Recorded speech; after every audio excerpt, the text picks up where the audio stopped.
ایک روایت میں آتا ہے کہ چڑیا اپنی چونچ میں پانی لے کر گئی اس آگ کو بجھانے کے لیے، تو کسی نے اس سے پوچھا کہ تمہاری چونچ اتنا پانی کیا اس اتنی بڑی آگ کو بجھانے کے لیے کافی ہو سکتا ہے جو تم اتنی سی کوشش کر رہی ہو؟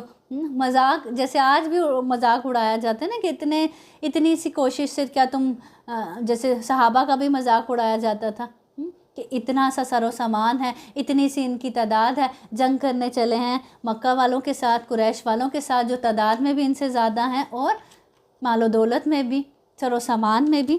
تو وہ اس نے کیا جواب دیا کہ قیامت کے روز جب اللہ تعالیٰ پوچھیں گے کہ میرے محبوب کو جلایا جا رہا تھا تو میں کم از کم یہ کہہ تو سکوں گی کہ اللہ تعالیٰ میں نے اپنے استطاعت کے مطابق میں جتنی کوشش کر سکتی تھی آپ کے محبوب کو اس آگ سے بچانے کے لیے میں نے وہ کوشش کی۔ بعض اوقات ہم یہی سوچتے رہ جاتے ہیں اچھا میری اتنی سی کوشش سے کیا بنے گا، لیکن کیا ہے آپ کے لیے حجت تو وہ بن جائے گی نا کوشش کی۔ اللہ تعالیٰ میں نے اپنی استطاعت کے مطابق کوشش کی تھی اس برائی کو ختم کرنے کی یا کسی کی مدد کرنے کی یا اچھائی کو پھیلانے کی۔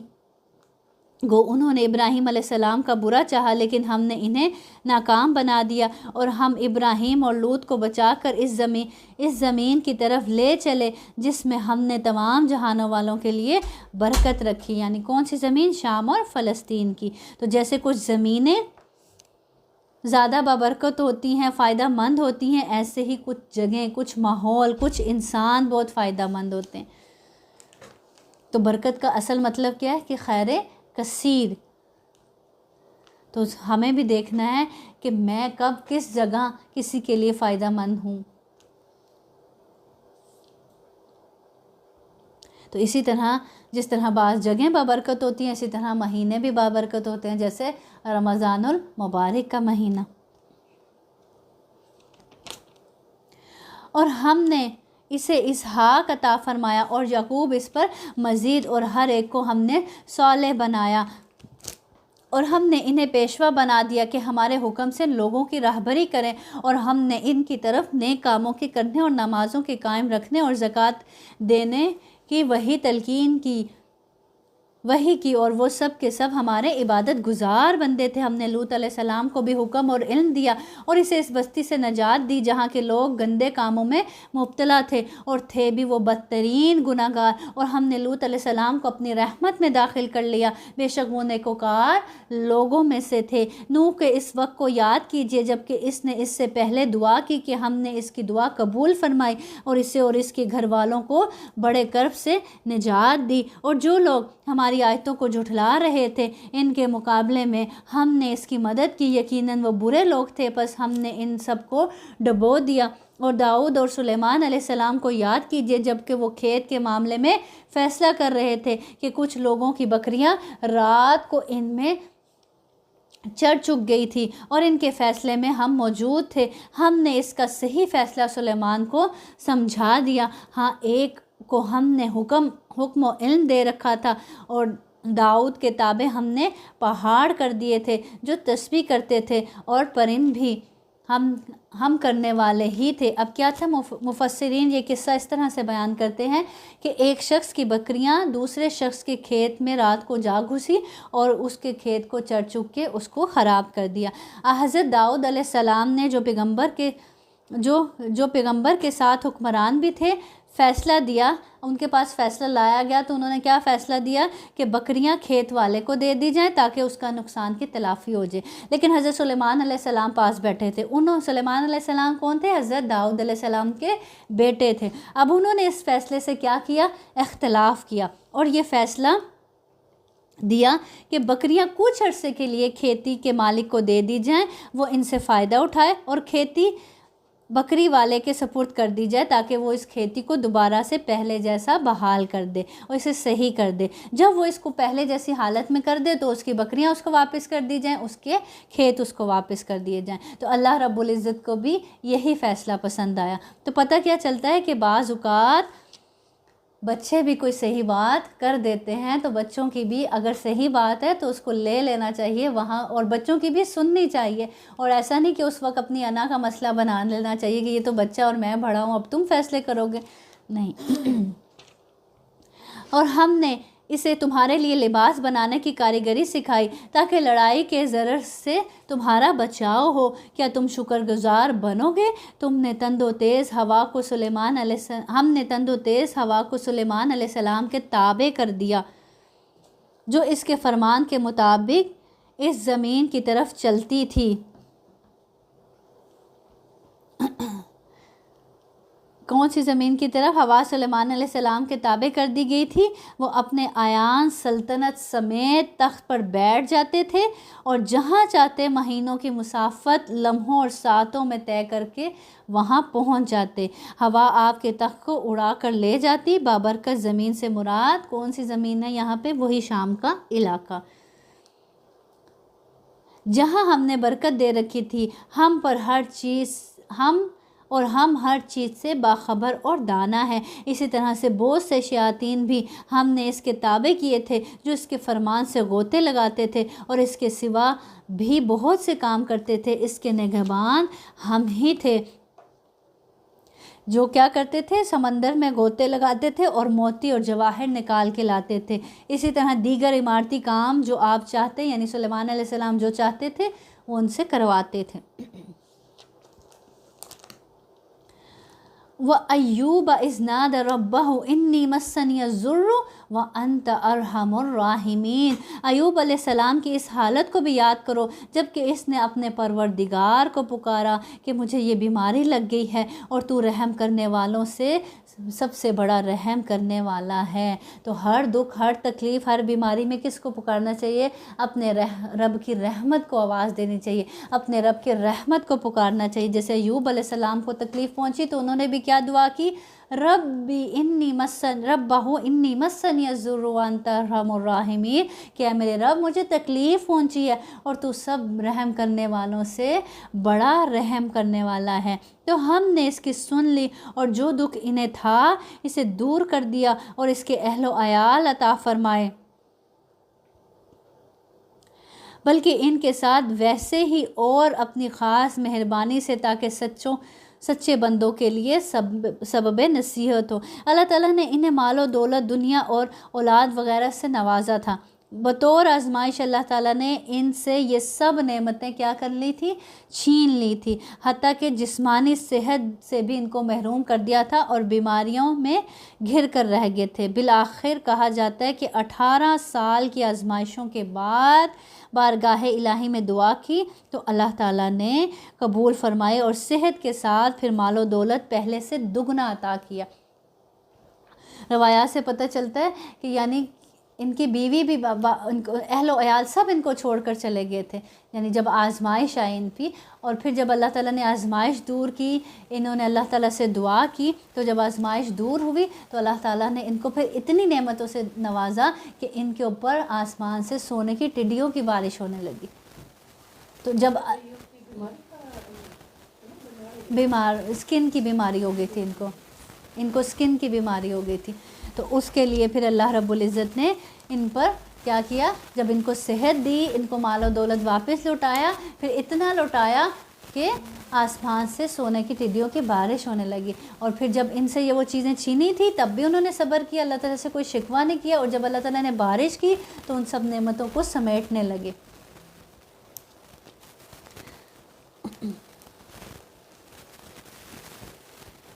تو کیا پتہ چلتا ہے کہ جب اللہ تعالیٰ آزمائیں تو صبر کرے، اللہ ہی سے مدد مانگے، اور پھر جب اللہ تعالیٰ نوازے تو پھر ان نعمتوں کو حاصل بھی کریں اور اللہ تعالیٰ کا شکر بھی بجا لائیں، جیسے حضرت ایوب علیہ السلام نے کیا۔ اور اسماعیل اور ادریس اور ذوالکفل علیہم السلام یہ سب صابر لوگ تھے، ہم نے انہیں اپنی رحمت میں داخل کر لیا، یہ سب لوگ نیک تھے۔ مچھلی والے حضرت یونس کو یاد کرو، جب کہ وہ غصے سے چل دیا اور خیال کیا کہ ہم اسے نہ پکڑ سکیں گے، بالآخر وہ اندھیروں کے اندر سے پکار اٹھا، الہی تیرے سوا کوئی معبود نہیں، تو پاک ہے، بے شک میں ظالموں میں ہو گیا۔ کیا پکارا تھا انہوں نے؟ لا الہ الا انت سبحانک انی کنت من الظالمین۔ جب وہ اپنی قوم کو چھوڑ کر نکل گئے تھے اور کشتی میں سوار ہوئے، اور پھر کشتی میں کیا ہوا؟ کشتی ڈولنے لگی، اور پھر اللہ نے کیا کہا کہ قرآن اندازی کی جائے، کسی ایک کو نکلنا پڑے گا، کسی ایک کی جان جائے گی تاکہ سب کی جان بچ جائے۔ اب قرآن اندازی کی گئی تو حضرت یونس علیہ السلام کا نام لکھا، سب نے کہا یہ بھلے انسان ہیں، ان کو رہنے دیا جائے، پھر قرآن ڈالا گیا، پھر ان کا ہی نام نکلا، پھر تیسری بار بھی ان کا ہی نام نکلا، تو پھر آخر کار ان کو پھینک دیا گیا سمندر میں، اور جب سمندر میں پھینکا گیا تو ایک مچھلی ان کو نگل گئی ثابت، اور اس مچھلی کے پیٹ میں سمندر کا اندھیرا، پھر اس مچھلی کے پیٹ کا اندھیرا، تو وہاں کیا دعا کی، لا الہ الا انت سبحانک انی کنت من الظالمین، کہ اللہ تعالیٰ میں ہی گناہ گار ہوں، آپ پاک ہیں، میں نے ہی اپنی جان پر ظلم کیا گناہ کر کے۔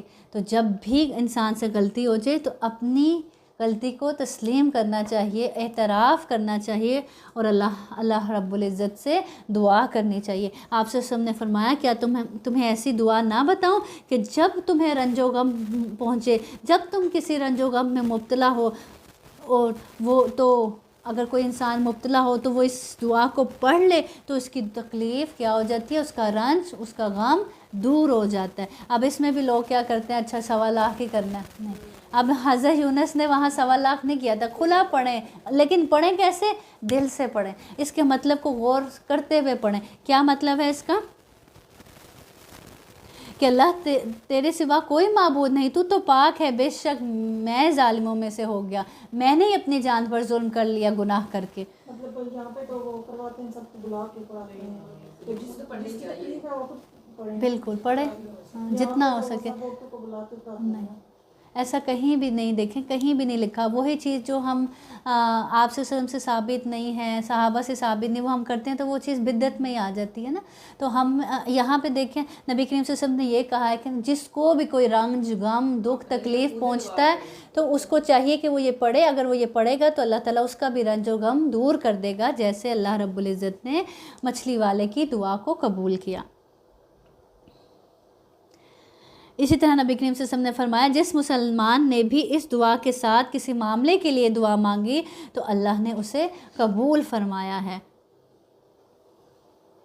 تو انسان کی پکڑ کس لیے ہوتی ہے، اپنی غلطیوں کی وجہ سے ہوتی ہے نا، تو کسی بھی تکلیف میں انسان کو پھر اپنی غلطی کو یاد کر کے اللہ سے معافی مانگنی چاہیے۔ قوم کو نہیں چھوڑنا چاہیے گا، جی، قوم کو نہیں چھوڑنا چاہیے گا۔ حضرت یونس علیہ السلام جو تھے ان سے کیا غلطی ہوئی تھی کہ وہ اللہ تعالیٰ کے حکم آنے سے پہلے ہی قوم کو چھوڑ آئے تھے، ابھی اللہ تعالیٰ نے حکم ان کو نہیں دیا تھا اور وہ چھوڑ کر نکل آئے تھے، تو اللہ تعالیٰ نے پھر ان کو کہاں مچھلی کے پیٹ میں ڈالا، اور وہاں پھر انہوں نے اللہ تعالیٰ سے توبہ کی، یہ دعا پڑھی، تو اللہ تعالیٰ نے پھر ان کو صحیح سالم وہاں سے مچھلی کے پیٹ سے باہر نکال دیا۔ کوئی سوچ سکتا ہے کہ اندھیرے کوئی مچھلی بھی کسی انسان کو نگل کے اور واپس لا کر سمندر سے باہر صحیح سلامت پھینک دے، تو یہ اللہ رب العزت ہی کرنے والے ہیں۔ تو اس سے کیا پتہ چلتا ہے، جو رب یہ کر سکتا ہے وہ ہر دکھ تکلیف سے آپ کو نکال سکتا ہے، بشرط یہ کہ واقعی اسی اخلاص کے ساتھ پکارے جیسے حضرت یونس علیہ السلام نے پکارا تھا۔ ضروری نہیں 1.25 لاکھ ہی پورا کرنا ہے، ضروری یہ ہے کہ آپ دل سے اس کے مطلب کو غور کرتے ہوئے اللہ تعالیٰ سے یہ دعا مانگیں۔ اللہ تعالیٰ فرماتے تو ہم نے اس کی پکار سن لی اور اسے غم سے نجات دے دی، اور ہم ایمان والوں کو اسی طرح بچا لیتے ہیں۔ اور زکریا علیہ السلام کو یاد کرو جب اس نے اپنے رب سے دعا کی کہ اے میرے پروردگار مجھے تنہا نہ چھوڑ، تو سب سے بہتر وارث ہے۔ پھر آگے زکریا علیہ السلام کی پکار کا ذکر ہے کہ انہوں نے کیا دعا مانگی تھی، رب لا تذرنی فردا وانت خیر الوارثین۔ ہم نے اس کی بھی دعا قبول فرما کے اسے یحییٰ علیہ السلام عطا فرمائے، اور ان کی بیوی کو ان کے لیے درست کر دیا، یعنی بانجھ ہو گئی تھی، درست کر دیا۔ یہ بزرگ لوگ نیک کاموں کی طرف جلدی کرتے تھے اور ہمیں لالچ، طمع اور ڈر خوف سے پکارتے تھے، اور ہمارے سامنے عاجزی کرنے والے تھے۔ یعنی دعا کی قبولیت کے لیے ان چیزوں کا ہونا ضروری ہے، ان چیزوں کا اہتمام ضروری ہے۔ کیا کہ انسان نیکیوں میں جلدی کرنے والا ہو، اللہ کی اطاعت میں جلدی کرنے والا ہو، اور اللہ سے کیسے مانگے، ڈر اور خوف سے اور طمع کے ساتھ، اور اللہ کے سامنے عاجزی کرنے والا ہو۔ تو جو ایسے لوگ ہوتے ہیں ان کی دعائیں پھر جلدی قبول ہوتی ہیں۔ وہ پاک دامن بی بی جس نے اپنی عصمت کی حفاظت کی، ہم نے اس کے اندر اپنی روح سے پھونک دی، خود انہیں اور ان کے لڑکے کو تمام جہان کے لیے نشانی بنا دیا۔ کون؟ یعنی حضرت مریم۔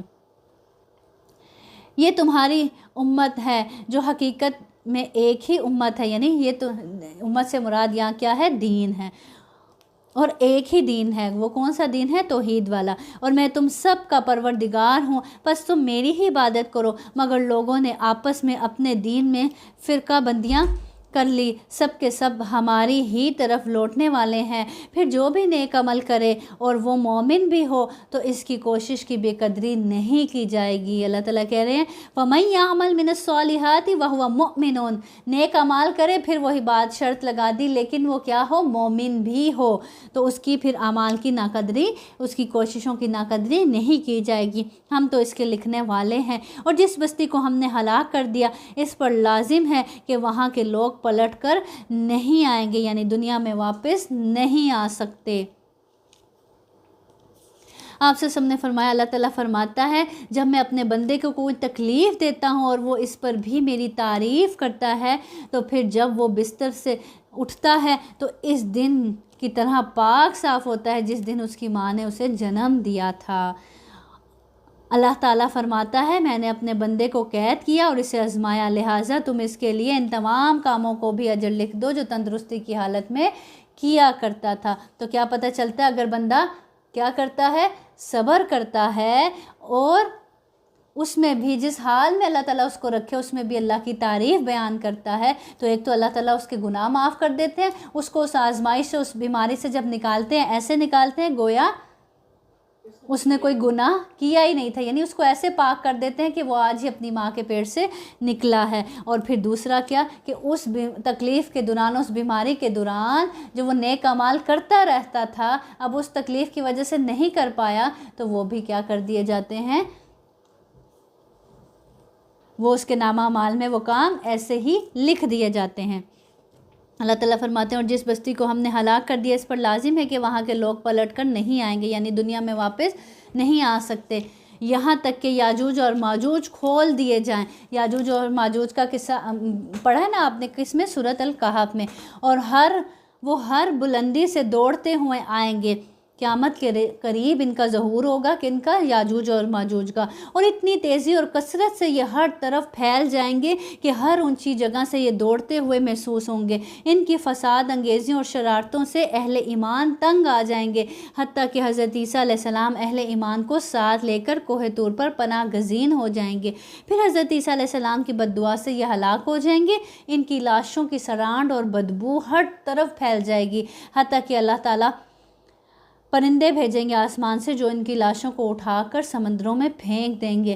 پھر ایک زوردار بارش نازل ہوگی جس سے ساری زمین صاف ہو جائے گی اور سچا وعدہ قریب آ لگے گا۔ اس وقت کافروں کی نگاہیں پھٹی کی پھٹی رہ جائیں گی کہ ہائے افسوس، ہم اس حال سے غافل تھے، بلکہ فی الواقعہ ہم قصوروار تھے۔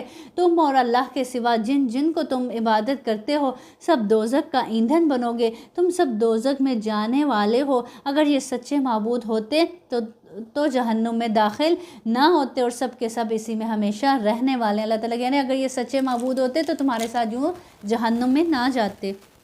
وہ وہاں چلا رہے ہوں گے اور وہ وہاں کچھ بھی نہ سن سکیں گے، البتہ بے شک جن کے لیے ہماری طرف سے نیکی پہلے ہی ٹھہر چکی ہے وہ سب جہنم سے دور ہی رکھے جائیں گے، وہ تو دوزخ کی آہٹ تک نہ سنیں گے اور اپنی من بھاتی چیزوں میں ہمیشہ رہنے والے ہوں گے۔ وہ بڑی گھبراہٹ بھی انہیں غمگین نہ کر سکے گی اور فرشتے انہیں ہاتھوں ہاتھ لیں گے کہ یہی تمہارا وہ دن ہے جس کا تم وعدہ دیے جاتے تھے، جس دن ہم آسمان کو یوں لپیٹ لیں گے جیسے تومار میں اور راگ لپیٹ دیے جاتے ہیں، جیسے کہ ہم نے اول دفعہ پیدائش کی تھی، یعنی اتنے بڑے آسمان کیسے لپیٹ دیے جائیں گے، اسی طرح دوبارہ کریں گے۔ یہ ہمارے ذمہ وعدہ ہے اور ہم اسے ضرور کر کے رہیں گے۔ ہم زبور میں پند و نصیحت کے بعد یہ لکھ چکے ہیں کہ زمین کے وارث میرے نیک بندے ہی ہوں گے۔ عبادت گزار بندوں کے لیے تو اس میں ایک بڑا پیغام ہے اور ہم نے آپ کو تمام جہانوں والوں کے لیے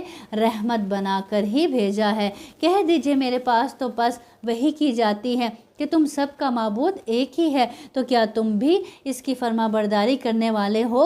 پھر اگر یہ منہ موڑ لیں تو کہہ دیجئے کہ میں نے تمہیں یکساں طور پر خبردار کر دیا مجھے علم نہیں کہ جس کا وعدہ تم سے کیا جا رہا ہے وہ قریب ہے یا دور، یعنی قیامت یا مسلمانوں کا غلبہ۔ البتہ اللہ تعالیٰ تو کھلی اور ظاہر بات کو بھی جانتا ہے، اور جو تم چھپاتے ہو اللہ تو اس کو بھی جانتا ہے، مجھے اس کا بھی علم نہیں۔ ممکن ہے یہ تمہاری آزمائش ہو اور ایک مقررہ وقت تک کا فائدہ پہنچانا ہے۔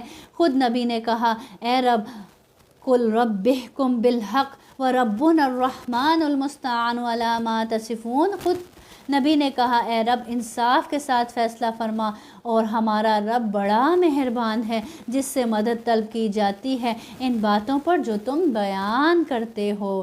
تو اللہ رب العزت تو بڑا مہربان ہے، تو مدد کس سے طلب کرنی چاہیے؟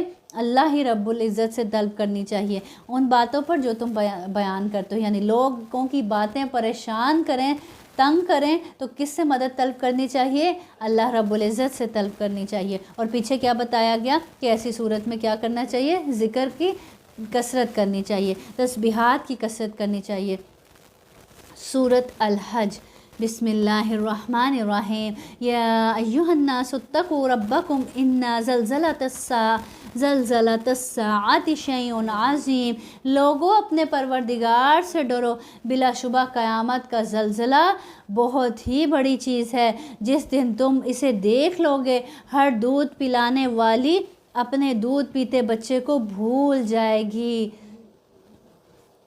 قیامت مانگتے ہو، لیکن یاد رکھو جب وہ آ جائے گی وہ ایسا زلزلہ ہے، ایسا ہلا دینے والا، ایسا خوفناک کہ جس دن تم اسے دیکھو گے ہر دودھ پلانے والی اپنے دودھ پیتے بچے کو بھول جائے گی۔ آج وہ دودھ پیتے بچے کو بھول سکتی ہے؟ ہرگز نہیں بھول سکتی نا ماں، لیکن وہ ایسا ہولناک دن ہوگا کہ اس دن اپنے دودھ پیتے بچے کی بھی ہوش نہ ہوگی، اور ڈر کے مارے تمام حمل والیوں کے حمل گر جائیں گے، اور تو دیکھے گا کہ لوگ مدہوش دکھائی دیں گے، حالانکہ در حقیقت وہ متولے یعنی نشے میں نہیں ہوں گے، لیکن وہ مدہوش دکھائی دیں گے، ان کو سمجھ نہیں آ رہا ہوگا کہ ہو کیا رہا ہے۔ لیکن اللہ کا عذاب بڑا ہی سخت ہے۔ بعض لوگ اللہ کے بارے میں باتیں بناتے ہیں، اور وہ بھی بے علمی کے ساتھ، اور ہر سرکش شیطان کی پیروی کرتے ہیں جس پر قضائے الہی لکھ دی گئی، یعنی شیطان کے بارے میں تقدیر میں یہ بات لکھ دی گئی کہ جو کوئی اس کی رفاقت کرے گا وہ اسے گمراہ کر دے گا اور اسے آگ کے عذاب کی طرف لے جائے گا۔ لوگوں، اگر تمہیں مرنے کے بعد جی اٹھنے میں شک ہے تو سوچو، ہم نے تمہیں مٹی سے پیدا کیا، پھر نطفے سے، پھر خون بستہ سے، پھر گوشت کے لوتھڑے سے جو صورت دیا گیا، اور بے نقشہ یعنی شکل دیے جانے سے پہلے ہی ساقط ہو گیا حمل، یا یہ ہم تم پر ظاہر کر دیتے ہیں۔ اللہ تعالیٰ کہہ رہے اگر تمہیں اس بارے میں شک ہے کہ میں تمہیں دوبارہ کیسے اٹھاؤں گا، تو تم یہ نہیں سوچتے کہ وہ رب، اس رب کے لیے کیا مشکل ہے تمہیں دوبارہ زندہ کرنا، جو رب ایک پانی کے نطفے کے ساتھ کیا کرتا ہے، تمہیں انسان بناتا ہے۔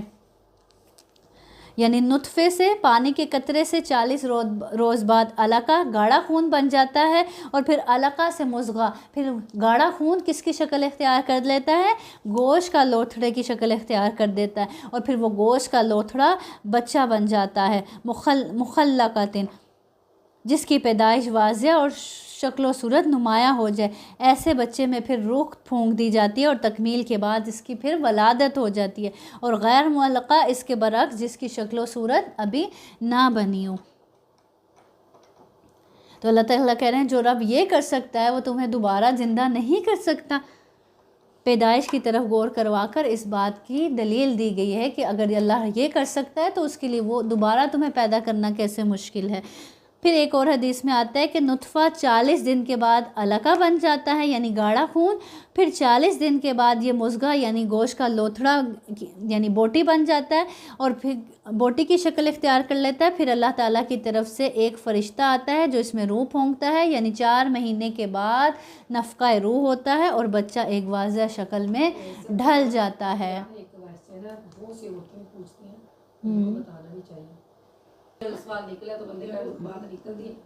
بسم اللہ الرحمن الرحیم۔ اور ہم جسے چاہیں ایک ٹھہرائے ہوئے وقت تک رحم مادر میں رکھتے ہیں، پھر تمہیں بچپن کی حالت میں دنیا میں لاتے ہیں، پھر تاکہ تم اپنی پوری جوانی کو پہنچو۔ تم میں سے بعض تو وہ ہیں جو فوت کر لیے جاتے ہیں اور بعض بے غرض عمر کی طرف پھر سے لوٹا دیے جاتے ہیں کہ وہ ایک چیز سے باخبر ہونے کے بعد پھر بے خبر ہو جائیں۔ یعنی بعض کو تو جوانی میں ہی اللہ تعالیٰ کہہ رہے ہیں فوت کر لیتے ہیں، اور بعض لوگوں کو ایسے بڑھاپے کی طرف لے جاتے ہیں کہ جس میں انسان باخبر ہوتے ہوئے بھی پھر بے خبر ہو جاتا ہے۔ یعنی اچھا بھلا جانتا بوجھتا انسان پھر سے وہ بچے کی طرح بن جاتا ہے، جسمانی اور ذہنی دونوں لحاظ سے وہ پھر سے جیسے ایک بچہ ہوتا ہے، جیسے وہ دنیا میں آیا تھا اور دوسروں کا محتاج تھا، اسی طرح پھر سے اس کو ایسے بڑھاپے کی طرف لے جاتے ہیں کہ پھر سے اس کو جیسے پرام میں لے کے جا رہے ہوتے ہیں، پھر اس کو کس میں ویل چیئر پہ لے کے جا رہے ہوتے ہیں۔ اور جس طرح پھر بچہ ضد کرتا ہے، یعنی اس کی ذہنی حالت بھی اس بڑھاپے میں پہنچ کے ویسی ہو جاتی ہے جیسے ایک بچے کی ذہنی حالت ہوتی ہے۔ جیسے بچہ ضد کرتا ہے یا بچہ بات کہتا ہے، اسی طرح کی بات وہ بھی کرنے لگ جاتا ہے۔ تو اللہ تعالیٰ کہہ رہے ہیں باخبر ہونے کے بعد، یعنی سب کچھ جاننے کے بعد پھر بے خبری والی عمر کی طرف لے جاتے ہیں۔ تو ایسی عمر سے نبی کریم صلی اللہ علیہ وسلم نے، یعنی ایسی ارذل العمر سے کیا مانگی ہے؟ پناہ مانگی ہے۔ تو اللہ تعالیٰ کہہ رہے ہیں تو دیکھتا ہے کہ زمین بنجر اور خشک ہے، پھر جب ہم اس پر بارش برساتے ہیں تو وہ ابھرتی ہے اور پھولتی ہے اور ہر قسم کی رونق دار نباتات اگاتی ہے۔ پھر اللہ تعالیٰ دوسری مثال دے کر سمجھا رہے ہیں کہ تم دیکھتے نہیں۔ پہلی مثال کیسے دے کے سمجھایا کہ جو رب نطفے سے انسان پیدا کر سکتا ہے، ان تمام مراحل سے گزار کر کے وہ پھر پہلے جمع ہوا خون بنتا ہے، پھر گوشت کی بوٹی، پھر انسان بن جاتا ہے، تو اسی طرح اللہ دوبارہ مردوں کو بھی زندہ کرے گا۔ اور جس طرح وہ مردہ زمین تمہیں مٹی نظر آ رہی ہوتی ہے، اور کس طرح اللہ تعالیٰ اس مٹی سے ہرے بھرے پھل اور پودے نکالتا ہے، یعنی زمین کو زندہ کرتا ہے، تو اسی طرح وہ انسانوں کو بھی دوبارہ زندہ کر اٹھائے گا۔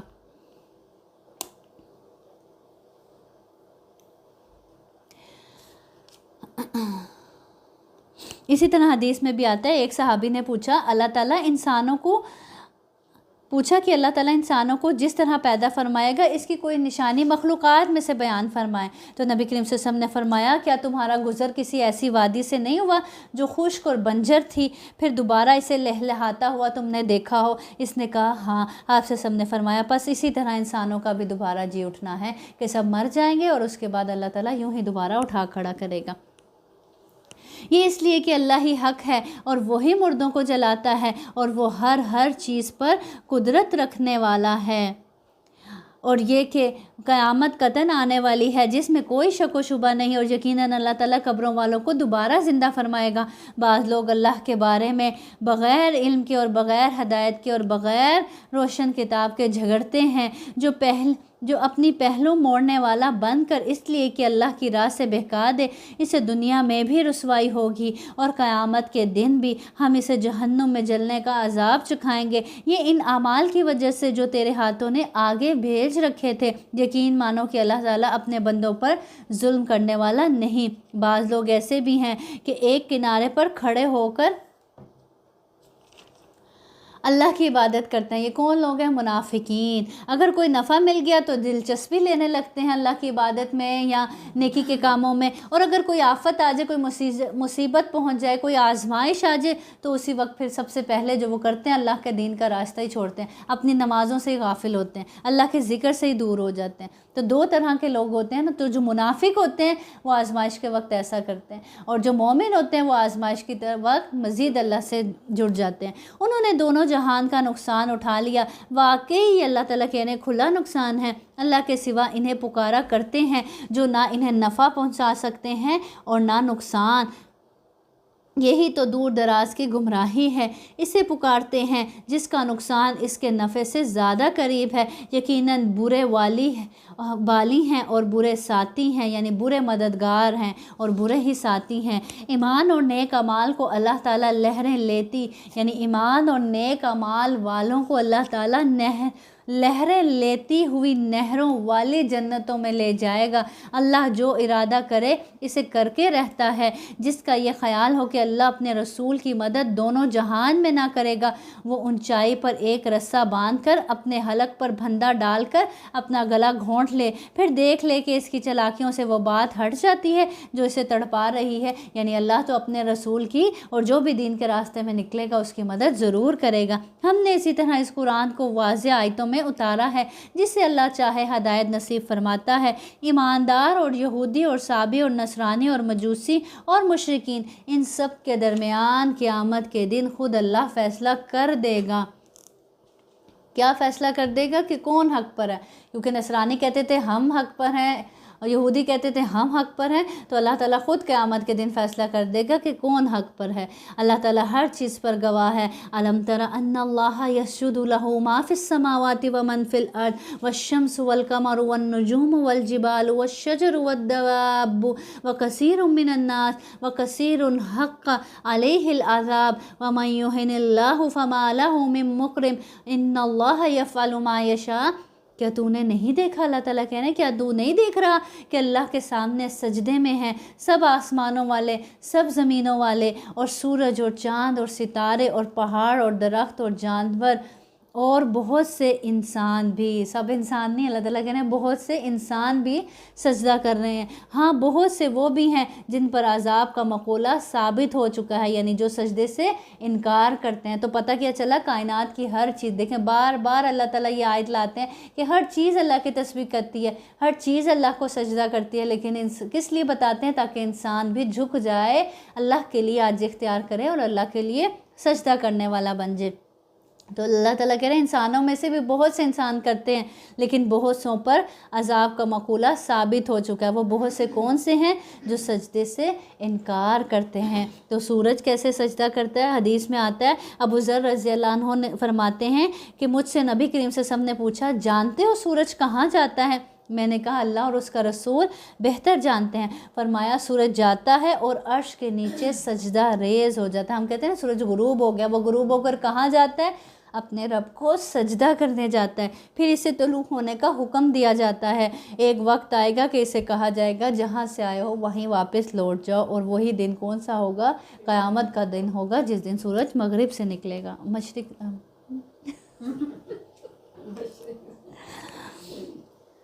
یعنی وہیں سے مغرب میں غروب ہوا ہے نا، تو پھر اس دن مغرب سے ہی نکلے گا اور وہ پھر قیامت کا دن ہوگا۔ ویسے تو مشرق سے طلوع ہوتا ہے نا۔ جسے رب ذلیل کر دے اسے کوئی عزت دینے والا نہیں، اور اللہ جو چاہتا ہے کرتا ہے۔ تو جو دنیا میں اللہ کی اطاعت نہیں کرتا، اللہ کے آگے نہیں جھکتا، پھر اللہ اس کو ذلیل کر دیتا ہے، اور جس کو اللہ ذلیل کر دے اس کو پھر کوئی عزت دینے والا ہرگز نہیں۔ تو اس آیت سے کیا پتہ چلتا ہے کہ جو اللہ کے آگے جھکنے سے انکار کرتا ہے پھر اس پر عذاب کا مقولہ ثابت ہو چکا ہے، اور پھر اللہ اسے ذلیل کر دیتا ہے، اور جسے اللہ ذلیل کر دے اسے کوئی عزت دینے والا نہیں۔ صدق ایک ضروری بات ہے کہ اس میں سجدہ لکھا ہوا ہے، تو ایون ٹرانسلیشن میں جب سجدہ آتا ہے تو ہمیں کرنا پڑے گا، یا جب کرنا پڑے گا ہم دیکھیں اس کے لیے یہ ہے کہ جو سجدہ کرنا فرض نہیں ہے، پسندیدہ ہے، کر لیا جائے تو شیطان کو رلاتا ہے، تو کوشش کرنے چاہیے کر لیا جائے۔ ہاں بعد میں بھی کر سکتے ہیں، فرض نماز کے ساتھ بھی کر سکتے ہیں، یا یہ کہ یہاں بیٹھے ہی آپ اپنے آپ کو بہت زیادہ جھکا کر بھی کر سکتے ہیں سجدہ تلاوت کی دعا۔ جی ہم نے کاؤنٹ نہیں کیے ہوئے پہلے والے ویڈیو، اس میں ہے تو میں 14 سجدے تو وہ قرآن جب ختم تو گناہ نہیں ہے، ٹھیک ہے۔ یہ دونوں اپنے رب کے بارے میں اختلاف کرنے والے ہیں، بس کافروں کے لیے تو آگ کے کپڑے بھونت کر کاٹے جائیں گے، اور ان کے سروں کے اوپر سے سخت کھولتا ہوا پانی بھی بہایا جائے گا، جس سے ان کے پیٹ کی سب چیزیں، یعنی ان کا لباس آگ کا کاٹا جا چکا ہے، اور ان کو صرف لباس خود بھی جہنم میں، بستر بھی جہنم کا، آگ کا بستر بھی، اوپر سے کھولتا ہوا پانی انڈیلا جائے گا، اور لباس بھی کیسا؟ آگ کا ہی، جس سے ان کے پیٹ کی سب چیزیں اور کھالیں گلا دی جائیں گی. جو وہ پانی اوپر سے ان پر اونڈیلا جائے گا ان سے ان کے پیٹ کی سب چیزیں اور کھالیں کیا ہو جائیں گی؟ گلا دی جائیں گی. اور ان کی سزا کے لیے لوہے کے ہتھوڑے ہیں. صرف اتنی سزا نہیں، صرف جہنم نہیں بلکہ جہنمیوں پر پھر ایسے دروغے بھی کھڑے کیے جائیں گے جو ان کو ہتھوڑوں سے ماریں گے. آگ کا عذاب، آگ کے کپڑے، ابلتا ہوا پانی اوپر سے اونڈیلا جائے گا. پینے کے لیے بھی گرم پکتا ہوا پانی پیپ دی جائے گی. اور اس طرح زقوم کا درخت جو کانٹوں دار ہوتا ہے کھانے کے لیے وہ دیا جائے گا. کتنی سخت سزائیں جہنمیوں کی. اور پھر صرف اتنا ہی نہیں، اوپر سے ہتھوڑے مارے جائیں گے ان کو لوہے کے. یہ جب بھی وہاں کے غم سے نکل بھاگنے کا ارادہ کریں گے وہیں لٹا دیے جائیں گے، بھاگ کر بھی کہیں نہیں جا سکیں گے. اور کہا جائے گا جلنے کا عذاب چکھو. ایمان والوں اور نیک کام والوں کو اللہ تعالیٰ ان جنتوں میں لے جائے گا جن کے درختوں تلے سے نہریں لہریں لے رہی ہیں، جہاں وہ سونے کے کنگن پہنائے جائیں گے اور سچے موتی بھی. وہاں ان کا لباس خاص ریشم کا ہوگا. ان کو پاکیزہ بات کی رہنمائی کر دی گئی، یعنی جنت میں جس میں پاکیزہ باتیں ہی ہوں گی ان کو دنیا میں اس راستے کی رہنمائی کر دی گئی تھی. اور کس کو رہنمائی کر دی جاتی ہے؟ جو رہنمائی طلب کرتا ہے. اور قابل صد تعریف راہ کی ہدایت کر دی گئی، یعنی دنیا میں قرآن اور اسلام کی طرف ان کی رہنمائی کر دی گئی. جن لوگوں نے کفر کیا تو اس نعمت کے ملنے پر، ہدایت کے ملنے پر، قرآن پڑھنے کی نعمت کے ملنے پر اور سیدھے راستہ جاننے کی نعمت پر کیا کرنا چاہیے؟ اللہ کا شکر ادا کرنا چاہیے، کیونکہ یہ راستہ کس طرف لے کے جاتا ہے؟ جنت کی طرف لے کے جاتا ہے. جن لوگوں نے کفر کیا اور اللہ کی راہ سے روکنے لگے اور اس حرمت والی مسجد سے، یعنی مسجد حرام سے بھی، جسے ہم نے لوگوں کے لیے مساوی کر دیا ہے، وہیں کے رہنے والے ہوں یا باہر کے ہوں، جو بھی ظلم کے ساتھ وہاں الحاد کا ارادہ کرے گا، یعنی کفر و شرک سے لے کر ہر قسم کا گناہ اس میں آ جاتا ہے، الحاد میں ارادہ کرے گا، ہم اسے دردناک عذاب چکھائیں گے. آپ سے ہم نے فرمایا مجھے میری امت کے اچھے برے اعمال پیش کیے گئے تو ان کے اچھے اعمال میں نے پایا راستے سے تکلیف دہ چیز کو دور کرنا، یہ بھی اچھے اعمال میں سے ہے. اور برے اعمال سے میں نے پایا مسجد میں تھوکنا اور دفن نہ کرنا، یعنی اللہ کے گھر کو گندا کرنا، اس میں گندگی پھیلانا، یہ بھی کیا ہے؟ برے اعمال میں سے ہیں. تو اللہ کے گھر کو صاف رکھنا چاہیے. اس پہ ایسا نہیں کہ وہاں جائیں. آج دیکھیں مساجد میں کیا ہوتا ہے، گھروں میں ایسے کرتے ہیں آپ کچھ کھائیں پئیں اور وہیں پھینک دیں. کتنا خیال کرتے ہیں. آج لوگ چائے پیتے ہیں وہیں چائے کا کپ رکھ دیا اور پھر وہ بعد میں گر گئی اور پھر مسجد کا کارپیٹ گندا ہو گیا. اسی طرح ٹیشو یوز کیا وہیں پھینک دیا. اسی طرح بچوں نے کچھ گندگی مچائی اور وہیں رہنے دی. تو یہ دیکھیں جب اپنے گھر کو صاف رکھتے ہیں تو وہ کس کا گھر ہے؟ وہ اللہ کا گھر ہے. اگر سوچا جائے کہ اللہ کا گھر ہے تو پھر انسان کبھی اس کو گندا نہیں کرے. تو ہمارے پاکستان میں امی کے گھر کے بالکل ساتھ مسجد ہے نا، تو ہم وہاں پہ جھاڑو بھی لگایا کرتی تھی. میں جاتی تھی، میری بہن بھی جاتی ہے، پانی بھی ڈالتی تھی، صفائیاں کرنا، سارا کام وہ کیا. اور دیکھیں یہ بڑے اجر کی بات ہے. اللہ نے اپنے پیغمبر کو کہا نا، حضرت ابراہیم علیہ السلام سے کہا تھا کہ میرے گھر کو پاک صاف رکھو. کس کے لیے؟ طواف کرنے والوں کے لیے، سجدہ کرنے والوں کے لیے اور رکوع سجود کرنے والوں کے لیے اللہ نے اپنے پیغمبر کو حکم دیا. اسی طرح وہ بڑھیا جو مسجد کی صفائی کیا کرتی تھی اس کی کتنی ویلیو تھی کہ جب وہ فوت ہوگی صحابہ نے بوڑھی سمجھ کے اور یہ کہ اچھا مسجد کی صفائی کرتی ہے اس کو ایسے ہی دفنا دیا. لیکن نبی کریم صلی اللہ علیہ وسلم کو پتہ چلا تو آپ صلی اللہ علیہ وسلم نے فرمایا کہ مجھے کیوں نہیں بتایا. پھر آپ صلی اللہ علیہ وسلم گئے اور اس کی نماز جنازہ دوبارہ سے پڑھائی. تو اس سے پتہ چلتا ہے کہ ایسے لوگوں کی بڑی اہمیت ہے جو اللہ کے گھر کو پاک و صاف رکھتے ہیں. دیکھیں آپ کبڈ خراب ہوئی ہے، قرآن الٹے سیدھے کسی نے رکھے ہیں، آپ جا کے جیسے آپ کو اپنے گھر میں برداشت نہیں ہوتا نا کہ کبڈ بکھری ہوئی ہے، آپ اس کو صاف کر دیں. جو فالتو سامان ہے وہاں سے اٹھا کر سیدھا کر کے رکھ دیں. اسی طرح گندگی دیکھیں، چائے آپ نے ڈالی، ہم کہتے ہیں ہم نے کون سا پھینکا، الٹا لوگوں کو باتیں کر کے خود وہاں سے ویسے گزرے ہوتے ہیں. اگر ہم لوگوں کو باتیں کریں تو ہم نے کون سا وہ گندگی وہاں سے صاف کر دی اللہ کے گھر سے. اسی طرح واش رومس دیکھیں کتنے گندے کر دے کے آتے ہیں. ہم اپنے گھروں میں واش روم جائیں تو کتنے کلین چھوڑتے ہیں نا، بعد میں صاف کر کے باہر آتے ہیں. تو اللہ کے گھروں میں یوں گندگی پھیلاتے ہیں تو یہ برے اعمال میں سے ہے اور گناہ کے کاموں میں سے. اور جب کہ ہم نے ابراہیم علیہ السلام کو کعبہ کے مکان کی جگہ مقرر کر دی اس شرط پر کہ میرے ساتھ کسی کو شریک نہ کرنا اور میرے گھر کو طواف، قیام، رکوع، سجود کرنے والوں کے لیے پاک صاف رکھنا.